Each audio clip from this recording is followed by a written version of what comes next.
I am here today and excited to introduce to you one of my friends from VST, Angela Garzouzie. Angela has been working at VAGH as a spiritual care worker during the pandemic. When I first met Angela at VST, I got to know her when we were both running late from the 99 bus to class, so I really appreciate that Angela and I have that in common.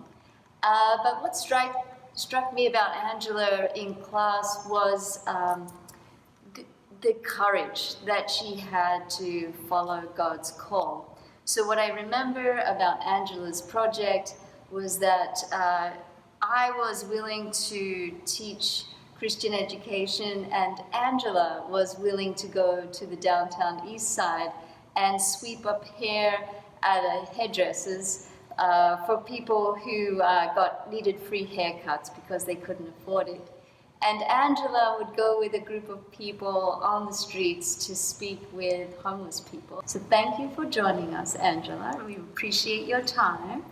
And I am hoping that maybe a good place to start would be to look back on your life, because we're talking about the theme of call, and consider whether there were any moments retrospectively that pointed towards the place that you've landed now. Well, thanks, Jill. I'm very happy to be here. Yes, I was thinking about a person who had, when I was only 18, who had sort of prophetic ministry. She didn't even understand it fully herself, and she was praying for me and had said she saw me sitting with my arm around people who nobody else cared about. And I mean, decades and decades have passed. I've had that picture and wondered, when is it going to come true? Which is maybe not the way to see one's call as a moment that comes true, but there's something to that little piece that I sort of felt was a thread. But more recently, it was really a journey that I couldn't see far ahead at all. It was this weaving of personal, especially a lot of loss, actually. A lot of loss and a lot of losing myself and losing things, and especially people in my life. That I had to sort of find a path. It felt very much like trying to find a faint path in the grass. Mm-hmm. And I was sort of feeling my way, something to do with the body, something to do with some sort of pastoral role. And so I did cosmetology.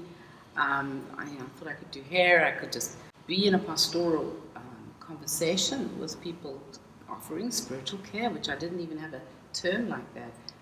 Realized that nothing will quite mess up your spirituality like a bad haircut. I could not combine that in the end. I made my way into the salon and out again. You know what is fascinating about that is that you speak about the image that you kept in your mind of having your arm around somebody, and that it had something to do with the body and giving care.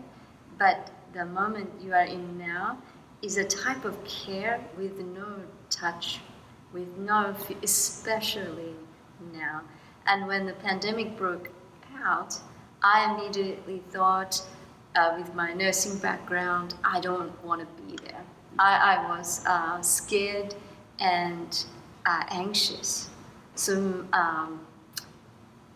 I'm curious that what was going through your mind when the pandemic broke out? So, yes, I think like everybody else, there was fear, and it was especially the unknown. It was the fear of dying. I needed to. I think it was more a sense of being very quiet.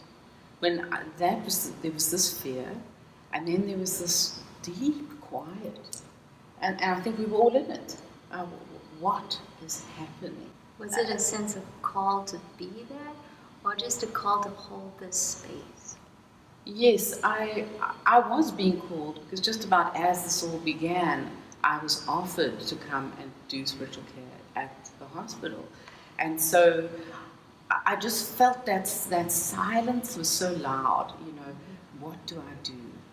Can I hear? So, you know, am I being called? And so it was the combination of feeling real anxiety, um, but not so much fear. I had to sort. What is this? Is this dangerous for me? You know what?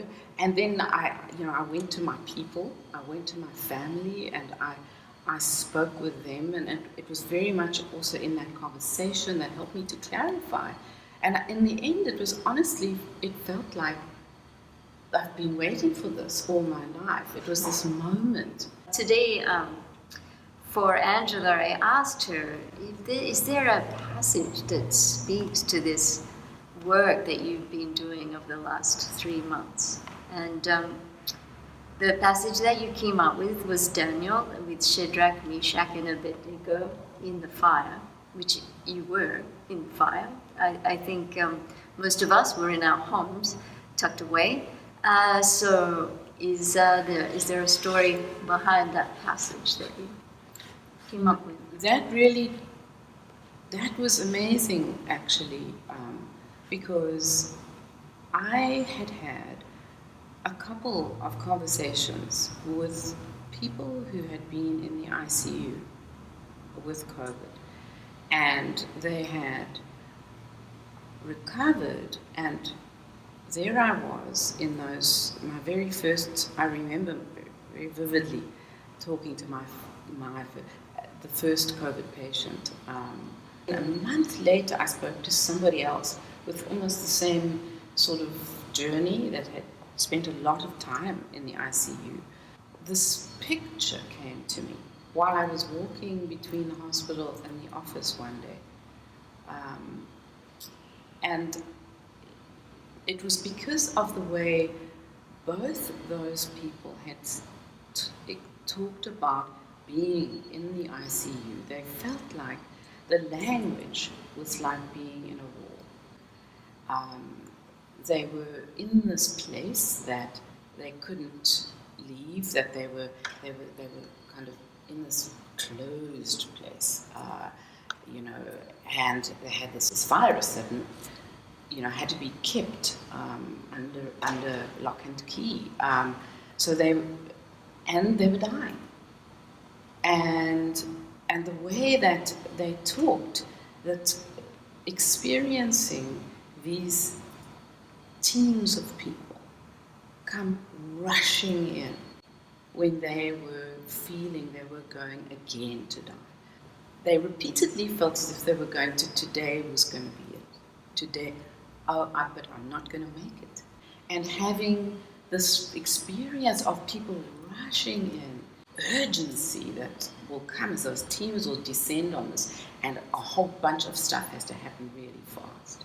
It was very much this feeling of being with others in this terribly dangerous, burning place. Mm-hmm. The amazing thing was these people that had received that care spoke about it as having sort of penetrated them, transformed them, so they thought they had become literally somebody else. It had turned them upside down. But it was this unconditional, it was the sacrificial, unconditional sort of love that is what did that. And that love is the fourth person in the fire?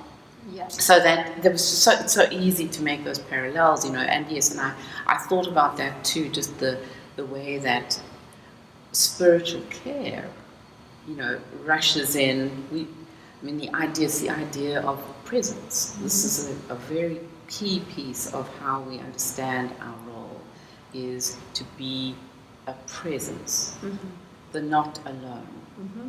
And isn't it terrible, right? The whole COVID thing that is exactly the opposite, the isolation that comes with this virus. And so it was an amazing thing to be able, in my particular profession, to be allowed to come into that particular ache of people not having their family with them, not having their loved ones, and somebody could come and just be with.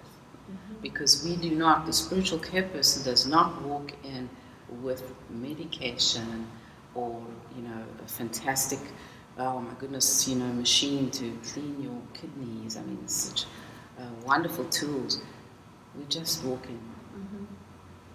We bring ourselves, and that gift of the other being with you, that is the powerful piece.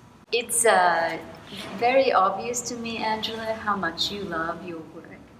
So can you tell us a little bit of where your passion and your courage comes from to do this work? So I'm so glad you asked that question. This entire conversation around call, one of the things that I've struggled with all my life is that there is a call, a single call, and I have to find it. It's in a box. It's somewhere in the jungle, and I've got to find it. And I've come to understand that it is not at all a thing in a box, but in fact it is a path that I'm walking. One of the things with the whole COVID thing is this idea that, this heroic thing that, okay, wow, some of us hero people, and this is very much a word that's used, right? I've gone to this dangerous place to go and do this stuff no one else wants to do, and how on earth did we do it? And, I was having a conversation with some ICU nurses about this, asking them, I said, there have been people who have told me that they felt like they were being, rescued, and it utterly changed them. What did it feel like for you? And they said they went in there and they were just doing what they loved. And they did not feel like heroes. And, I felt very much like that I honestly cannot believe at this moment that I'm doing this particular work which has felt particularly wonderful to me. So, yeah. I think I hear two threads in the theme of call. One, that it is both. It is not either or. It's something really special and something really normal. And that it's that God is in that and has them both in hand. And I am in awe of your courage, and I am in awe of your passion, and I lift it up. I think it's important and wonderful that there are people that see that as that's their normal day, and that's amazing. And I think that's a really good place to end. And thank you for sharing your journey with us. And I have no doubt that you give a lot of people very deep care and very important care. And I don't really want to end this, so I'm going to pass the baton to you. And is there something that you want to leave with the congregation? Yes. I found this, I love this David White's Crossing the Unknown Sea work as a pilgrimage of identity. I've just been enjoying him and following him and letting him read his poems on Instagram. And he says this beautiful thing that I feel has been something I needed, and it took a lot of courage to take these steps. He talks about courage being at root the meaning of the word heart, about the heart, and that courage at core means to be heartfelt, to do it with your heart leading. He says, to begin with, we take only those steps that we can do in a heartfelt fashion, and then slowly increase our stride as we become familiar with the direct connection between our passion and our courage.